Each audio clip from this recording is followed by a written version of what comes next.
Welcome back everyone. Practice set number 423 पर आ जाइए। UPPCS के लिए फोकस करेंगे इसमें हम एनवायरनमेंट एंड इकोलॉजी के प्रश्नों पर, यानी पर्यावरण और पारिस्थितिकी के प्रश्नों पर। तो चलिए स्टार्ट करते हैं। प्लेलिस्ट इसकी बना रखी है, वहाँ पर आप टेस्ट नंबर 1 से लेकर इस टेस्ट तक पहुँच सकते हो। चलिए तो क्वेश्चन नंबर 1 पर आंसर करिए। तो सूर्य के प्रकाश से पराबैंगनी विकिरण अभिक्रिया निम्न में से क्या पैदा करती है? Carbon monoxide, sulphur dioxide, ozone या फिर फ्लोराइड। सूर्य के प्रकाश से पराबैंगनी विकिरण अभिक्रिया क्या पैदा करती है? ओजोन पैदा करती है, O3। तो सूर्य के प्रकाश से पराबैंगनी विकिरण जो है अभिक्रिया ओजोन पैदा करती है। बात करें ओजोन की यानी O3 की, तो ऑक्सीजन के 3 परमाणु से मिलकर बनने वाली एक गैस है ओजोन, जो वायुमंडल में बहुत कम मात्रा में कितनी 0.02% पाई जाती है। समुद्र तट से 30 से 32 किलोमीटर की ऊंचाई पर इसकी सांद्रता जो है वो अधिक होती है। यह तीखे गंध वाली अत्यंत विषैली गैस है ओजोन। क्वेश्चन नंबर 2 पर आ जाइए। वायुमंडल में ओजोन की उपस्थिति महत्वपूर्ण है क्योंकि यह सोख लेती है। क्या सोखती है ये? केवल अवरक्त विकिरण को? नहीं। केवल पराबैंगनी विकिरण को? नहीं। निर्गत पराबैंगनी विकिरण एवं आगत पराबैंगनी ए विकिरण को। निर्गत पराबैंगनी बी विकिरण एवं आगत पराबैंगनी ए विकिरण को यह रोकती है पराबैंगनी ए और पराबैंगनी सी विकिरण को। ठीक है, ये इंपॉर्टेंट है प्रश्न। तो वायुमंडल में ओजोन की उपस्थिति महत्वपूर्ण है क्योंकि यह पराबैंगनी ए और पराबैंगनी सी विकिरण को जो है सोख लेती है। निम्नलिखित में से किसमें ओजोन की सांद्रता सर्वाधिक मिलती है? बताइए। ये लेयर है, पता ही होगी आपको, पृथ्वी की। ठीक है, स्ट्रेटोस्फीयर में सबसे ज़्यादा मिलती है। समताप मंडल इसको बोलते हैं, ट्रोपोस्फीयर को क्षोभ मंडल बोलते हैं। इस तरह के सब, जैसे इकोस्फीयर हो गया, सारे मंडल मिला के जो है इकोस्फीयर ही कहलाता है। ठीक है, वरना ऐसे चलता है ट्रोपोस्फीयर, उसके ऊपर स्ट्रेटोस्फीयर, मीजोस्फीयर, ओजोनोस्फीयर, हेक्सोस्फीयर, हिंदी में करें तो क्षोभ मंडल। ठीक है, उसके बाद कमंडल हो गया, मतलब समताप मंडल, मध्य मंडल, आयन मंडल, बाह्य मंडल या बहिर्मंडल। तो उपरोक्त में यानी स्ट्रेटोस्फीयर में यानी समताप मंडल में ओजोन की सांद्रता सर्वाधिक मिलती है। ऑक्सीजन अणुओं के और प्रकाश की पराबैंगनी किरणों के साथ अभिक्रिया से जो है ओजोन का निर्माण होता है, जैसे कि आपने देखा ऊपर। क्वेश्चन नंबर 4 पर आ जाइए। निम्नलिखित में से कौन सा स्टेटमेंट जो है वो गलत है इनमें से?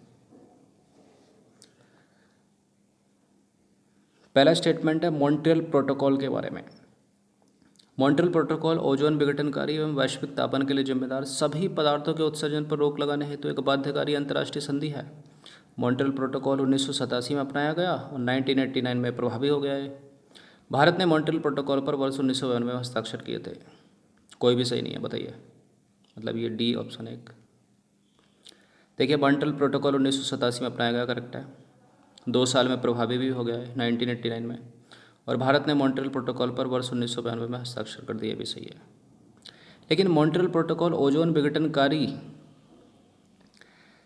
ठीक है, ओजोन विघटनकारी पदार्थों पर रोक लगाने हेतु एक बाध्यकारी संधि है, वैश्विक तापन के लिए नहीं है ये।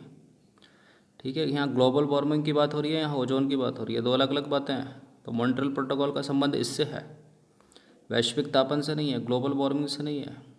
ठीक है, ओजोन को नुकसान पहुंचा रही है क्लोरोफ्लोरोकार्बन, और वैश्विक तापन कौन कर रहा है? CO2, carbon dioxide. ठीक है, तो यहाँ का फंडा अलग है, यहाँ का अलग है। ठीक है, गलत है पहला वाला स्टेटमेंट, दूसरा तीसरा करेक्ट है।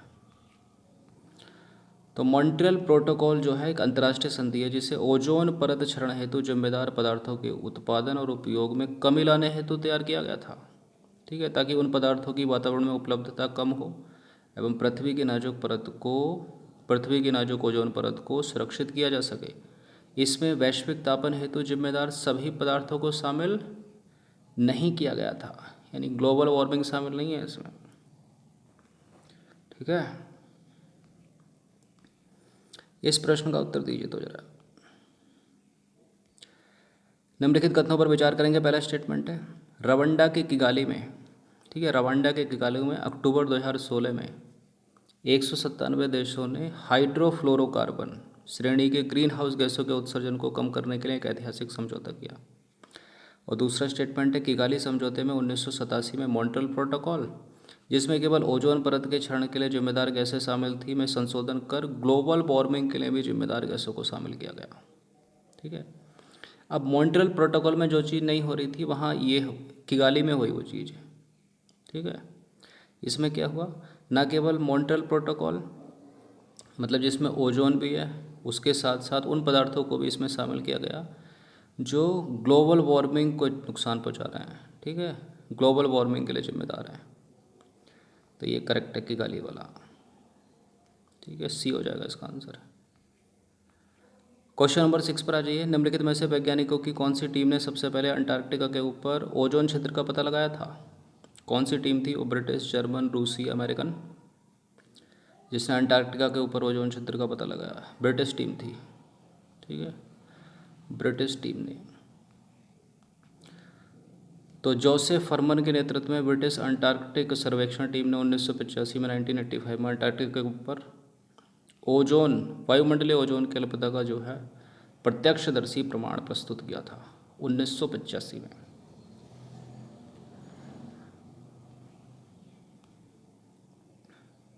क्वेश्चन नंबर 7 पर आ जाइए।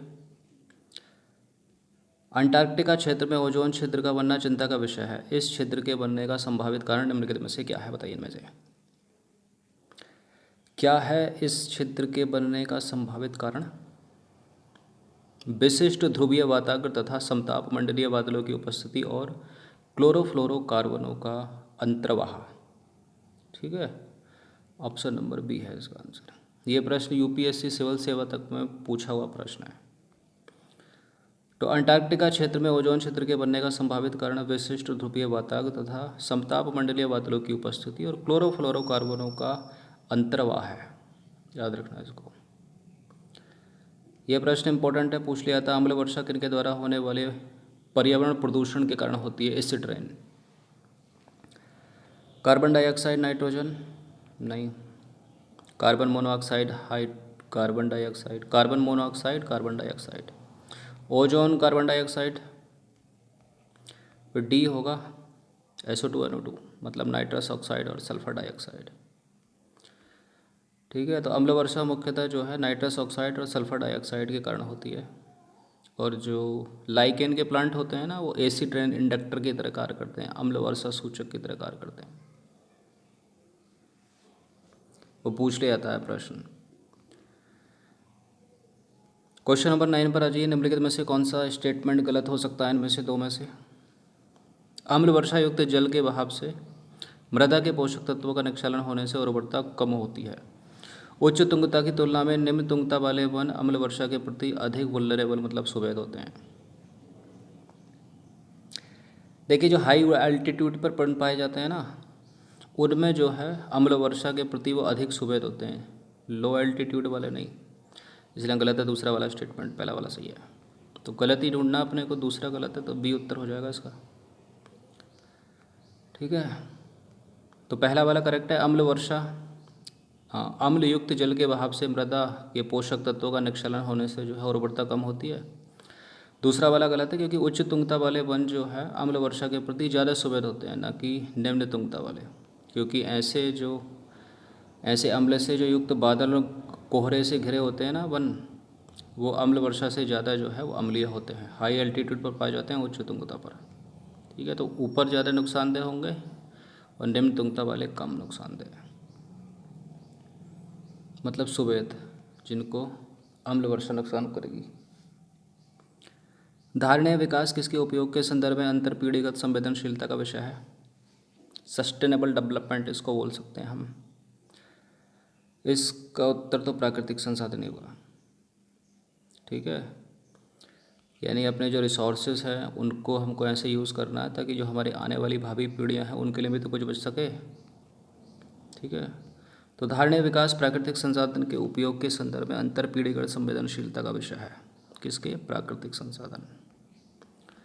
उर्वरक के अत्यधिक उपयोग से होता है, बताइए क्या होता है इनमें? देखिए, मिट्टी में उर्वरक डालोगे उसकी क्या होगी? मृदा प्रदूषण होगा, उर्वरता कम होगी। अब वही मिट्टी, रेनफॉल होगा तो नदी झीलों तालाबों, ठीक है, या नहरों पोखरों के द्वारा नदी के पानी में मिलेगा। फिर क्या होगा, उससे जल प्रदूषण होगा। फिर संघनन की प्रोसेस होगी, बादल बनेंगे, ये जल ऊपर बाष्पीकृत होकर ऊपर जाएगा, फिर नीचे जाएगा, फिर क्या आएगा, एक तरह से वायु प्रदूषण भी तो होगा। तो सब कुछ तो हो रहा है, उपरोक्त सभी डी, ठीक है। तो इस तरह के प्रश्न में डी ही करेक्ट हो जाता है। ऐसा नहीं है कि उर्वरक की बात हो रही है तो मिट्टी में पड़ेगा, जल में पड़ेगा तो ए भी लगा के आ जाएं। तो उर्वरकों के अत्यधिक प्रयोग से मृदा प्रदूषण, जल प्रदूषण, वायु प्रदूषण सब होता है। क्वेश्चन नंबर 12 पर आ जाइए। पौधे के मुख्य प्राथमिक पोषक तत्व निम्नलिखित में से कौन से हैं? ये प्रश्न इंपॉर्टेंट है, पूछ लिया जाता है।